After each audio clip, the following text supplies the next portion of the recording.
सातपुड्यात मोठा अपघात, अक्कलकुवा आगाराची बस पलटी, प्रवाशांची माहिती अधांतरी।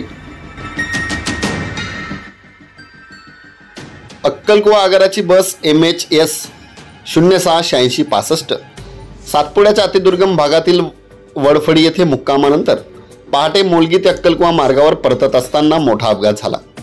देवगोई घाटातील तीव्र वळणावर चालकाचे बसवरील नियंत्रण सुटल्याने बस पलटी झाली असल्याचे समजते। अपघाताच्या वेळी बसमध्ये किती प्रवासी होते याची माहिती अद्याप प्राप्त झालेली नाही। वडफडीतील स्थानिकांनी आणि प्रशासनाने तातडीने मदत कार्य सुरू केले आहे। अपघातामुळे मोलगी अक्कलकुवा रस्ता तात्पुरता बंद करण्यात आला असून वाहतूक पुन्हा सुरू करण्यासाठी उपाययोजना सुरू आहेत।